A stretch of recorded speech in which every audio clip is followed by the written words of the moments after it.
खऱ्या अर्थानं आपल्याला या परिस्थितीला सामोरं जात असताना सुद्धा नियमाचं उल्लंघन न करता आपण हा कार्यक्रम करायचा ठरलेला आहे. म्हणून सुरुवातीला 10 ग्रामपंचायत अशा 40 ग्रामपंचायत आपण निवडलेल्या आहेत.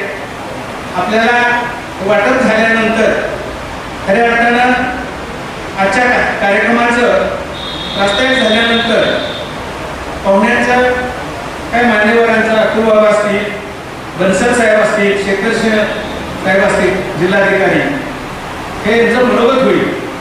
त्यानंतर आरोग्य सभापती कराड नगर परिषदचे आमचे सहकारी मित्र विजयराव वाटेगावकर कोविड योद्धा म्हणून त्यांचा सत्कार या ठिकाणी आयोजित केलेला आहे. तसेच आमचे सलीमभाई मुजावर त्यांनी सुद्धा मागच्या कोविडच्या कालावधीमध्ये अत्यंत भरीव असं काम केले, त्यांचाही सत्कार या ठिकाणी केलेला आहे.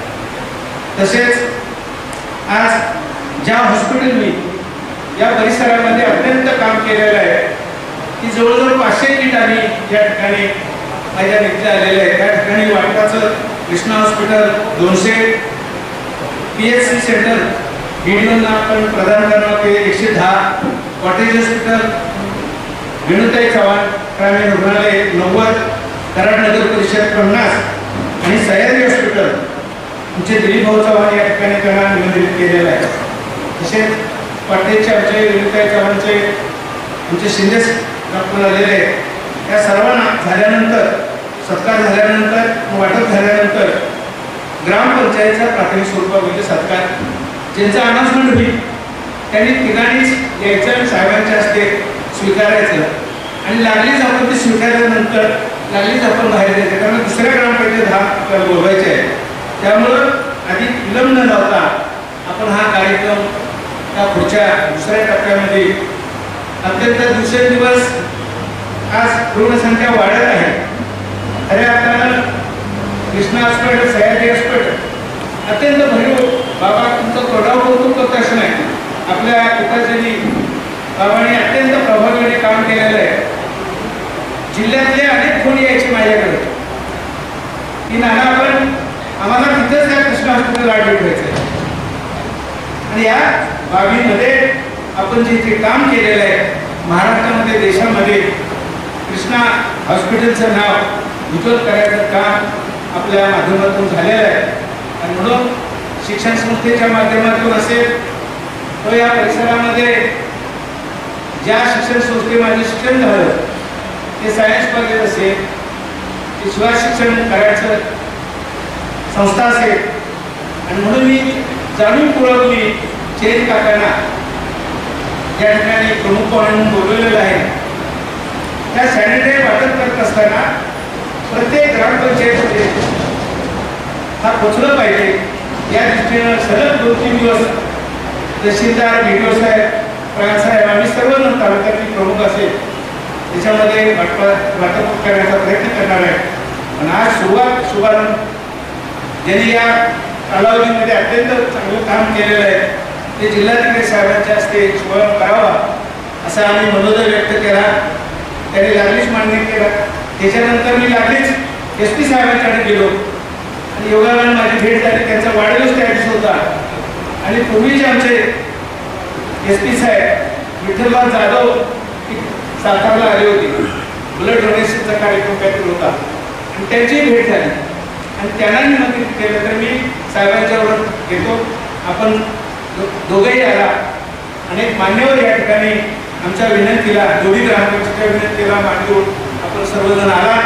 त्याबद्दल आपलं सर्वांचं मनापासून या ठिकाणी मी स्वागत करतो. धन्यवाद. जय हिंद, जय महाराष्ट्र. आज डॉक्टर क्षीरसागर आपले असतील, सह्याद्री हॉस्पिटलचे लोक असतील, इतर प्रायव्हेट हॉस्पिटलचे लोक असतील, जेवढा आम्ही त्यांना वेळ देत होतो तेवढा कलेक्टर साहेबांनी त्यांना वेळ. प्रत्येक हॉस्पिटलचा जो ऍडमिनिस्ट्रेटर होता त्याची बैठक ही कलेक्टर साहेबांच्या दालनामध्ये व्हायची आणि त्या बैठकीला 2-2, 3-3 तास वेळ हा कलेक्टर महोदयांनी दिलेला. आम्ही त्याला सगळे साक्षीदार आहोत आणि हे गरजेचं होतं. तुम्ही जर का त्यांच्याशी कोऑर्डिनेशन केलं नाही तर तुम्ही कसं काय जिल्ह्यामधली परिस्थिती कंट्रोल कशी करणार. आणि प्रशासनाची जबाबदारी मोठी होती. अशी परिस्थिती होती की 100% सगळं प्रशासनावर सोपवण्याजोगी परिस्थिती राज्यामध्ये सगळीकडं झाल्यासारखी होती. आणि त्याच्यामध्ये या हेल्थकेअर वर्कर्सला प्रोटेक्शन देणं, त्यांचं मनोधैर्य वाढवणं आणि त्यांची मानसिकता समजून त्यांना प्राधान्य देणं, त्यांना पाठिंबा देणं, ही देखील जबाबदारी त्यांनी पार पाडली. आणि अशाच पद्धतीने येणारं वर्ष सुद्धा आदरणीय साहेबांवर जबाबदारी राहणार आहे की सेकंड वेव्ह येऊ नये किंवा परत जी भयानक परिस्थिती मागं आपण अनुभवली होती, हॉस्पिटलमध्ये बेड शिल्लक नाही, बेड मिळवण्यासाठी प्रयत्न करायला लागतोय, याला सुद्धा आपल्याला तोंड द्यायला लागणार नाही. त्यामुळं आपण आत्ताच जर का काळजी घेतली तर तशा परिस्थितीला आपल्याला सामोरे जावं लागणार नाही. आदरणीय बन्सल साहेबांचे मी मनापासून आभार मानतो की अत्यंत दोन चांगले अधिकारी आमच्या तालुक्याला, आदरणीय B.R. पाटील साहेब असतील, आदरणीय बाळासाहेबजी भरणे साहेब असतील, एक्स्ट्रीमली एफिशियंट ऑफिसर्स आमच्या तालुक्याला आपण दिले. आमच्या अधिकाऱ्यांनी कधी कधी स्वतःवर घेतलं. समाजाचा रोष स्वतःवर घ्यायला सहजासहजी अधिकारी तयार होत नाही, पण त्यांनी समाजाचा रोष देखील वेळ प्रसंगी स्वतःवर घेतला आणि समाजाला वाचवण्यासाठीचं काम या दोन्ही अधिकाऱ्यांनी केलं. याच्याबद्दल यांचे देखील आभार मानतो. आम्ही कृष्णा परिवाराच्या तर्फे मागे सॅनिटायझर असतील, ग्लोव्ज असतील, जे काही आपण सूचना जी काही येईल ती सूचना आम्ही पूर्ण केली. आणि याच्या समोर सुद्धा प्रशासन जे काही मागे, बन्सल साहेबांनी आम्हाला सांगायचं आतून हे आमच्या तालुक्याच्या स्टाफला उपलब्ध करून द्या. साहेबांचा शब्द आम्ही कधी पडू देणार नाही. जे तुम्ही मागाल ते आम्ही तुमच्या स्टाफला उपलब्ध करू. काही ठराविक वेळेस आदरणीय कलेक्टर साहेबांनी सांगितले की प्रशासनाचे जे फ्रंटलाईन वर्कर्स आहेत त्यांच्यासाठी रिझर्व्ह ठेवायचे. त्यामध्ये सुद्धा आपण कधी कमी पडलेलो नाही. त्यांचा कधीही फोन आला तर आम्ही 100% जे काही त्यांनी आजपर्यंत मार्गदर्शन केले त्या पद्धतीने केलेलं आहे. आणि मला असं वाटतं की आपण देखील प्रशासनाला सहकार्य करण्याची भूमिका ही घेतली पाहिजे. आदरणीय नानांचे विशेष आभार की खरोखर सोशल डिस्टन्सिंग कार्यक्रम हा झाला. मला वाटतं तर नानांनी मंगलकार्यालयात कार्यक्रम घेतला म्हणजे खचाखच गर्दी असतात आणि बऱ्याच वेळेला राजकीय कार्यक्रमामध्ये मास्कचा वापर आपण करतो. आम्ही काही राजकीय कार्यक्रमाला जातो तिथं चांगल्या भावनेने माझी काही त्याच्याविषयी लोकांचं प्रामाणिक भूमिका असते. ज्यावेळेस आपण जवळ उभा राहतो त्यावेळेस लोक म्हणतात फोटोसाठी मास्क काढा. खरं तर फोटो घेताना मास्क घातला पाहिजे, कारण तुम्ही जवळ येता, सोशल डिस्टन्सिंग तुम्ही तोडून तसे जवळ येता आणि फोटो काढताना मास्क जर का काढला तर मोबाईल बसून मास्क लावून काय उपयोगच नाही त्याचा. आणि बरेच वेळेला आपण ह्या लहान लहान गोष्टी पाळत नाही. आता हात धुणे, सॅनिटायझरचा वापर करणे. आता सॅनिटायझरला इतकं महत्व आलंय की जो तो खिशामधून ते सॅनिटायझरची बॉटल घेऊन फिरतो. आणि खरं तर आपण सॅनिटायझरचा वापर तर केलाच पाहिजे, पण मास्कचा वापर सुद्धा आपण जास्त तंतोतंत केला. आपण सोशल डिस्टन्सिंग मेंटेन केल्यावर 2 मिनिटं मास्क तुम्ही काढलं तर ठीक आहे, पण जवळ येताना तर 100% तुम्ही मास्कचा वापर करणं आवश्यक आहे. आणि खरं तर ह्या संकटाने आपल्याला एक शिकवलं की स्वतःची तब्येत आपण सांभाळली. आपण जगात सगळं काही करतो आणि स्वतःच्या तब्येतीकडे दुर्लक्ष करतो. त्यामुळे स्वतःची तब्येत सांभाळली पाहिजे, स्वतः फिट राहिलं पाहिजे. आणि सगळ्यात महत्त्वाचं की आपल्याला कसलेही सिम्पटम्स आले की रिपोर्ट केलं, निसंकोचपणे रिपोर्ट केलं. आपल्याला ताप आला, सर्दी खोकला, आपल्याला असं वाटलं की काही कोरोनाचं सिम्पटम आपल्याला तर आपण रिपोर्टिंग केलं पाहिजे. आजपर्यंत ज्या काही कॅज्युअलिटीज झाल्या त्या सगळ्या लेट रिपोर्टिंग झाल्या. ज्यांनी लवकर रिपोर्ट केलं, लवकर ट्रीटमेंट केली, ते सगळे बरे होऊन परत गेले. ज्यांनी अंगावर काढलं, जे ओव्हर कॉन्फिडन्स मध्ये गेले, त्या सगळ्या लोकांना त्रास झाला. त्यामुळे ही सुद्धा विनंती आवर्जून ह्या आजच्या कार्यक्रमानिमित्त आपल्याला करतो. परत एकदा आदरणीय कलेक्टर साहेबांनी, आदरणीय SP साहेबांनी आणि सगळे आदरणीय प्राण साहेब असतील, आदरणीय तहसीलदार साहेब असतील, त्यांनी देखील अत्यंत चांगली कामगिरी केली आहे. चांगलं कोऑर्डिनेशन आमच्याशी डे टू डे ठेवलेलं आहे. म्हणजे बरेच वेळेला बेडची उपलब्धता आमच्याकडे होत नसली तर आम्ही प्राण साहेब किंवा कलेक्टर साहेबांना, प्राण किंवा तहसीलदार साहेबांना फोन करायचो की साहेब इतर हॉस्पिटलमध्ये हे पेशंट तुम्ही डायव्हर्ट करू शकता का, व्हेंटिलेटर बेड शिल्लक नाही. त्यांनी देखील चांगल्या पद्धतीचं सहकार्य केलं. त्यांचेही आभार या कार्यक्रमानिमित्तानं मानतो. आणि परत एकदा आपण जे काही आपल्याला नानांच्या माध्यमातून सामान मिळणार आहे त्याचा वापर आपण करावा आणि त्याच्यामधून समाजाला सुरक्षित ठेवावं एवढं सांगून थांबतो. जय हिंद, जय महाराष्ट्र. धन्यवाद. कार्यक्रम खरोखरी आता आज जो मागचे 10-15-20 दिवसापासून परत परिस्थिती निर्माण झाली आहे दुसरी घटची, त्या हिशोबाने एकदम राईट वेळेवर आणि राईट मेसेजचा कार्यक्रम ऑर्गनाईज केला आहे. कारण आपण 1 वर्ष झाला, मागच्या मार्चमध्येच कोरोनाची हे सिच्युएशन सुरू झाली होती आणि एका वर्षामध्ये खूप मेहनत करून खूप एफर्ट्स घेऊन आणि पब्लिकनी जनताने पण त्याच्यामध्ये खूप धैर्य दाखवला. ही सिच्युएशन पूर्णपणे कशा ना कशा आपण कंट्रोल करू शकले होते. अनफॉर्च्युनेटली आता परत केसेस वाढत आहे. दुसरी लाट येण्याची आता शक्यता होती, आता ते वाटते की येणारच. पण आता पुढच्यासारखी आपली कॅज्युअलिटी किंवा डेथ किंवा गंभीर परिस्थिती नाही निर्माण झाली पाहिजे, यासाठी सर्वांना खूप काळजी घेण्याची गरज आहे. मागच्या वेळी जर कंपेअर केला तर आता एक आपल्याकडे ॲडव्हान्टेज आहे, तो आहे वॅक्सिनेशनचा, लसचा. जवळपास सर्व फ्रंटलाईन वर्कर्स, चाहे पोलीस असो, हेल्थ डिपार्टमेंटचे कर्मचारी, नगरपालिकाचे कर्मचारी, सफाई कामगार, त्यांनी ही लस घेतली आहे आणि हा लस पूर्णपणे सुरक्षित आहे. तर कोविशिल्ड असो किंवा कोवॅक्सिन असो. तर आता जो स्पेशली 60+ आपले एवढे लोक आहेत आणि 45+ त्याला काही BP, शुगर त्रास वगैरेचा त्रास आहे, त्यांनी ही लस लवकरात लवकर घेतली पाहिजे. आपली कॅपॅसिटी लस देण्याची अजून जास्त आहे, एवढे लोक अजूनही समोर येत नाही. तर कारण हा ग्रुप आहे 45+च्या, त्याची सर्वात जास्त कॉम्प्लिकेशन आले होते किंवा ऑक्सिजनची गरज पडली होती, व्हेंटिलेशनची गरज पडली होती किंवा मृत्यूदर पण जास्त होता. तर यासाठी आता सर्व आपले ग्रामपंचायतचे सरपंच म्हणजे महत्त्वपूर्ण आणि जिम्मेदार लोक इकडे उपस्थित आहे. तर तुम्हाला मी विनंती करतो की जास्तीत जास्त संख्येने आपल्या गावातील लोकांना लससाठी प्रेरणा देऊन पाठवा. ऑलरेडी कलेक्टर साहेबांनी ग्राम दक्षता समिती ॲक्टिव्ह केली आहे, त्यामध्ये पण आपला सर्वांचा मोठा रोल आहे. पण लस घेताना किंवा घेतली त्यानंतर पण आपले जो त्रिसूत्री आहे, मास्क, सॅनिटायझर आणि सोशल डिस्टन्सिंग, हे सोडू शकत नाही. लस नंतर पण कोरोना होऊ शकतो, पण त्याच्यामध्ये सिरियस होण्याचे प्रमाण जो आहे तो कमी होऊन जातो शक्यतो. तर ही पेपरकडून सोडू नको. आज जो सॅनिटायझर, PP किट किंवा इतर साहित्य वाटप आहे त्याच्या ग्राम सभा लेवलला, ग्रामपंचायत लेवलला जास्तीत जास्त वापर करा. आणि स्पेशली आता ही सेल्फ डिसिप्लिनसाठी लोकांना मोटिवेट करा. आमचे पोलीसचे लोक दिन रात 1 वर्षापासून रोडवर आहे. या सगळे लॉकडाऊन असो किंवा नंतरची कोरोनाची कॉन्टॅक्ट ट्रेसिंगच्या भाग असो किंवा सर्व कामासाठी 17 पोलीसचे 5 लोक कोरोनामध्ये शहीद पण झाले. पण अजूनही पोलीस फोर्स या कामासाठी तत्पर आहे. पण काही दंड देणं किंवा केस करणं ही कोणाचाच हेतू नसतो. आम्हाला पण खूप त्रास पण होतो आणि दुःख पण वाटतो. तर जर आपले सर्वांनी जो कसा जबाबदारी समजून ही करून घेतला, स्वतःवरच लोक आहे आपलं त्रिसूत्री आहे, मास्क, सॅनिटायझर आणि सोशल डिस्टन्सिंग वापरला, तर पोलिसाला पण दंड करण्याची पण वेळ येणार नाही आणि त्याची गरज पण पडणार नाही.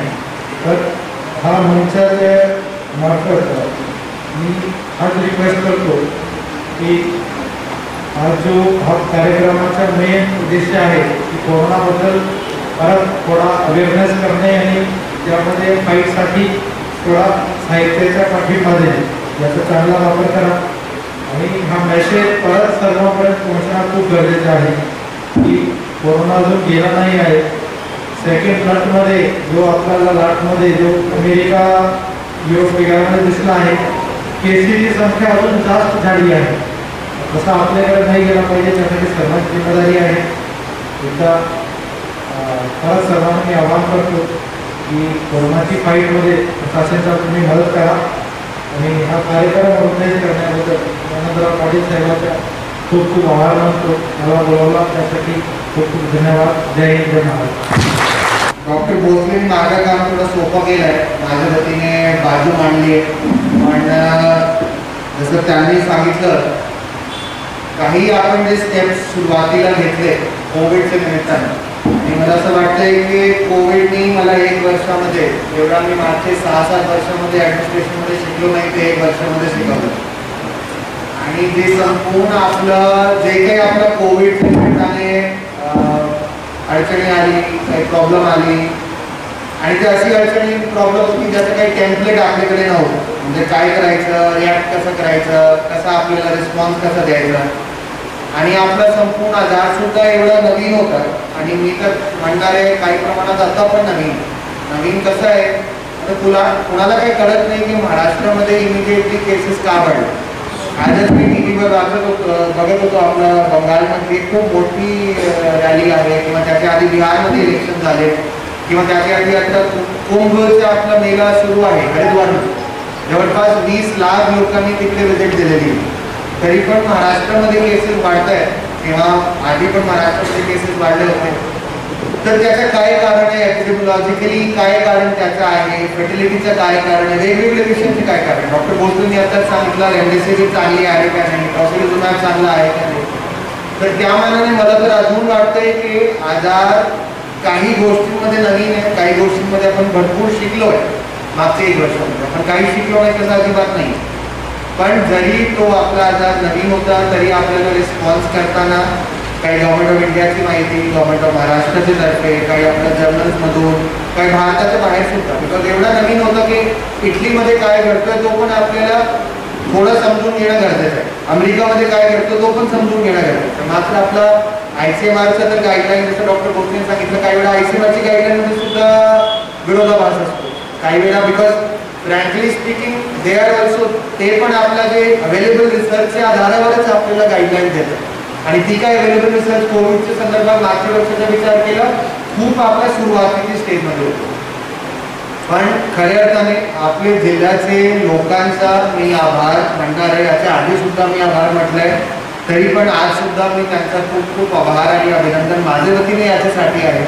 बिकॉज आपण जे काही निर्णय घेतले, जे काही आपण पाऊल उचलले, त्याला 100% त्यांनी पाठिंबा दिलेला आहे. काही किरकोळ इकडे तिकडे काही आपले एक्सेप्शन सोडले तर खूप त्यांचा सर्वांचा सपोर्ट भेटलाय. आणि तो त्या निमित्ताने सुद्धा भेटलाय ज्या अर्थी त्यांच्या स्वतःच्या पोटाचा प्रश्न होता, स्वतःचा आर्थिक त्यांचा म्हणजे आपला सॅलरीचा प्रश्न होता, त्यांचा खर्चाचा प्रश्न होता, तरी पण लोकांनी त्याला सपोर्ट केलेला आहे. जे काय आपण प्रशासन म्हणून त्यांना सांगितलं की त्यांच्यासाठीच आपलं फायदेशीर आहे, ती गोष्टी लोकांनी स्वीकारली आहे. आता ती आपली जत्रा यात्रा आपण बरीचशी रद्द केलेली आहे. मसगडची यात्रापासून पालीची यात्रा आता झाली, पुढे बावधानची यात्रा आता होणार आहे मार्च एंडमध्ये. मांढरदेवीची आपली मोठी यात्रा असतो, शिंगणापूरचा आपला असतो महाशिवरात्रीचा. ती लोकांची एवढी जुनी भावना असून सुद्धा लोकांनी त्या गोष्टी समजून की यावर्षी आपल्याला परिस्थिती वेगळी आहे, संपूर्ण विश्वमध्ये विशेषतः आपल्या राज्यामध्ये जिल्ह्यामध्ये परिस्थिती वेगळी आहे. लोकांनी आम्ही जे काही निर्बंध लावले त्यांनी खूप चांगला प्रतिसाद दिला. तर त्याच्यासाठी खऱ्या अर्थाने त्यांच्या सर्व आपल्या लोकांचा खूप खूप अभिनंदन. कराडची एक वेळा परिस्थिती अशी होती की लोकांना वाटायचं की नेमकं कराडमध्येच काय. आणि सुरुवातीला तुम्हाला आठवत असेल इस्लामपूरमध्ये काही लोक आढळले, त्यावेळी आपल्या जिल्ह्यामध्ये किरकोळ 1-2 केसेस होते. नंतर सडनली कराडमध्ये झालं आणि सर्वांना वाटलं काहीतरी कराडमध्ये गडबड, पण ते गडबड काही नसतो. ते एपिडेमिओलॉजिकल सायकल व्हायरलचा जे व्हायरसचा जे रिस्पॉन्स आहे that I don't think anyone can predict. कोणी म्हणणार आहे की मी प्रिडिक्ट करू शकतो, तर मला तरी तो मूर्ख वाटतं या आपल्या स्टेजला.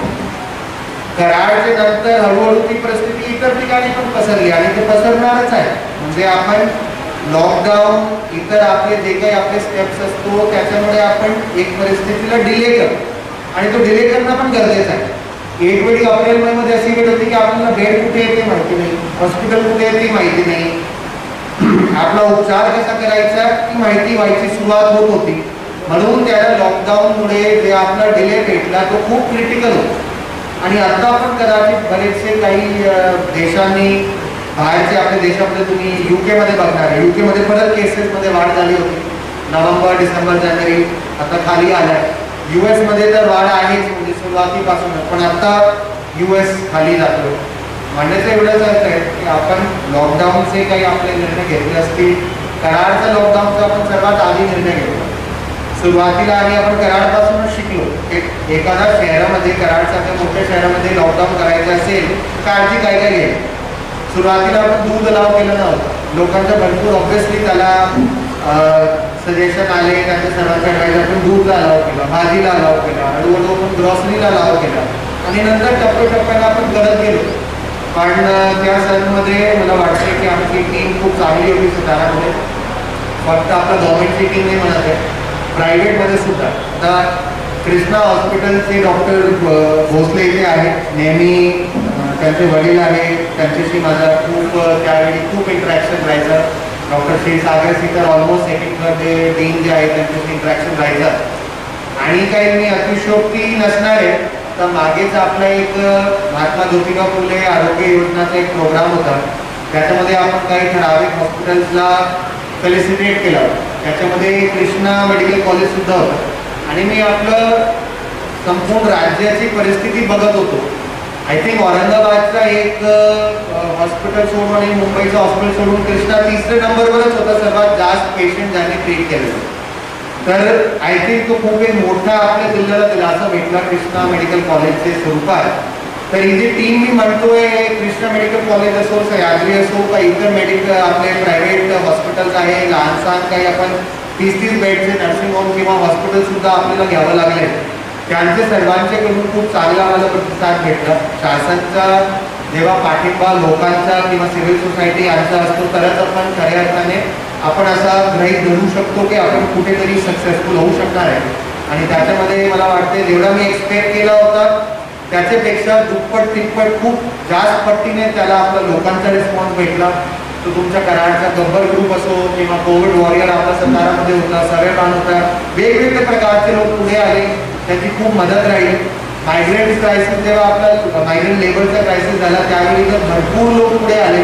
त्यांना जेवण द्यायला, त्यांना मदत करायला, त्यांना परत पाठवायला, बसेसचे आपले तिकीट असतील काही इतर गोष्टी. आमचे भरपूर प्रांत आणि तहसीलदार आणि इतर टीमनी त्यांच्या स्तरावर लोकांचा प्रतिसाद भेटला म्हणून ते आपण परिस्थितीला समोरे वी कुड फेस दॅट सिच्युएशन.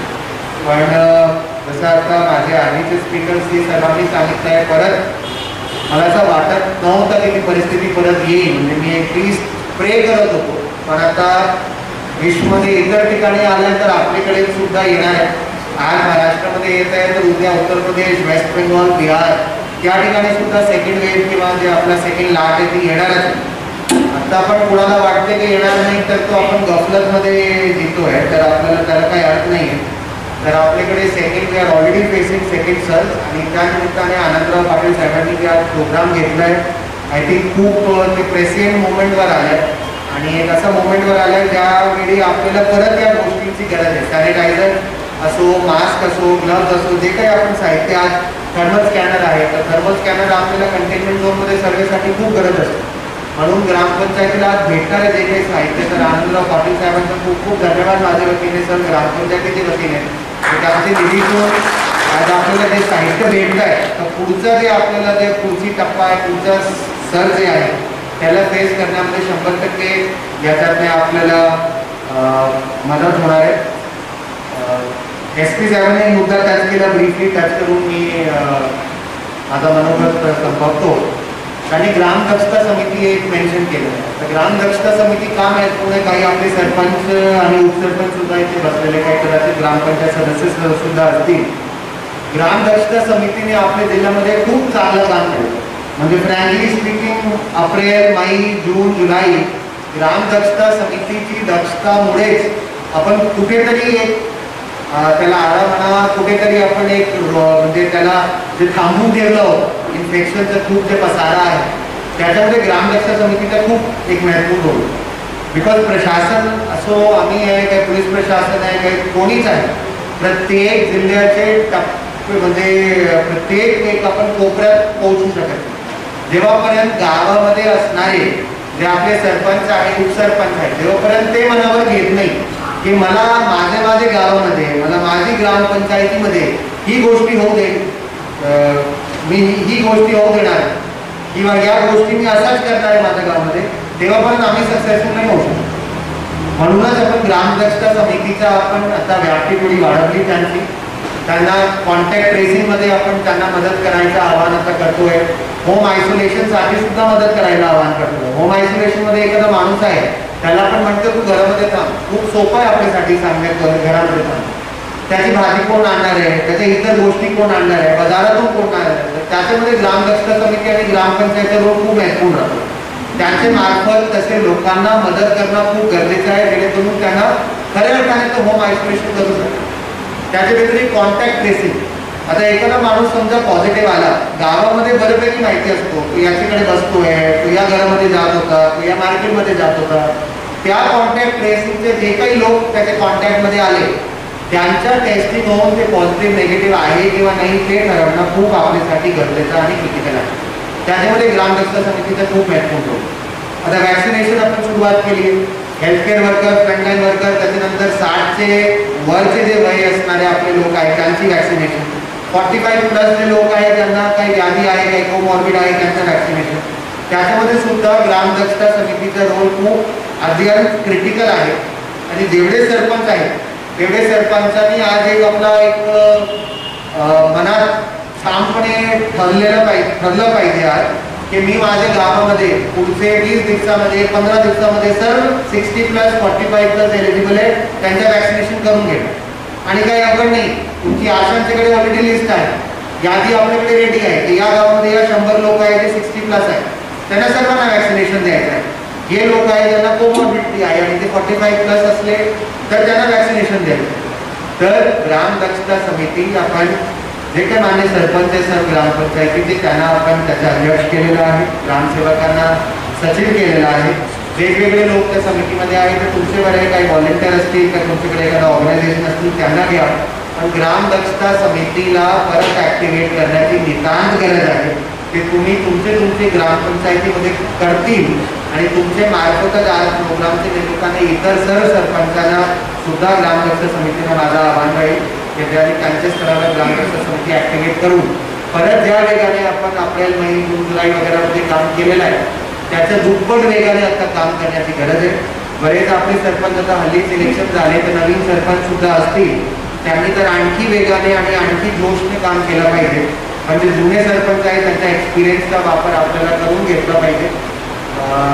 पण जसं आतापर्यंत आपली कामगिरी खूप चांगली राहिलेली आहे, याच्या पुढे सुद्धा ती कामगिरी चांगली राहणारच आहे. मला या प्रोग्रामसाठी आज बोलवलं त्याच्यासाठी खूप खूप धन्यवाद. आणि मान्य आनंदराव पाटील साहेबांचा संपूर्ण साहित्य वाटपासाठी माझ्या वतीने खूप परत व्यक्त थँक्यू. साहेब, जिल्ह्याचे SP अभयकुमारजी बन्सल साहेब, या जिल्ह्याचे युवा नेते, आमचे सरकारी मार्गदर्शक आतोबाबा भोसले, तालुक्याचे युवा नेते आदरणीय जयंतकाका पाटील साहेब, त्याचबरोबर उपस्थित असलेल्या प्रांत अधिकारी उत्तरराव देवीजी, तहसीलदारजी वाकडे साहेब, उपस्थित दोन्ही कर्तबगार पोलीसचे अधिकारी BR पाटील साहेब असतील, त्याचबरोबर भरणे साहेब असतील, व्यासपीठावर उपस्थित असलेले सर्व हेडकारांचे BDO आबासाहेब पवार, उपस्थित सर्व ग्रामपंचायतीचे प्रमुख पदाधिकारी, या कार्यक्रमानिमित्त खऱ्या अर्थानं कार्यकर्त्यांना खऱ्या अर्थानं कशा गोष्टीची गरज असते तेव्हा आतापर्यंत कार्यकर्ता या नात्यानं तुम्ही आयुष्यभर जे कार्यकर्ता म्हणून काम केलं आणि या कामाची जाणीव ठेवून लोकांना आता कशा गोष्टीची गरज आहे या गोष्टीची जाणीव ठेवून सर्व ग्रामपंचायतीने या ठिकाणी वस्तूचं वाटप केलं. मी एक हजारपाची गावचा उपसरपंच या नात्याने सर्व ग्रामपंचायतीच्या तालुक्यातील सरपंच, उपसरपंच, ग्रामपंचायत सदस्य या सर्वांच्या वतीनं एक मनापासून आपणास धन्यवाद देतो. एक समाजाची जाण ठेवून चांगल्या पद्धतीनं समाजासाठी काहीतरी केलं पाहिजे अशी एक मुक्ती मनाची बाळगून तुम्ही या ठिकाणी ह्या वस्तूंचं वाटप केलं. भविष्यात अशाच कल्पना सुचून या समाजाची सेवा करण्याची परमेश्वराने शक्ती आपल्याला द्यावी. या संपूर्ण कार्यक्रमासाठी आपण सर्व जिल्ह्याचं प्रशासन, सर्व प्रमुख कार्यकर्ते या ठिकाणी उपस्थित राहिला. मी नानांच्या या सर्व संघटनेच्या वतीनं मी आपल्या सर्वांचं मनापासून या ठिकाणी आभार व्यक्त करतो.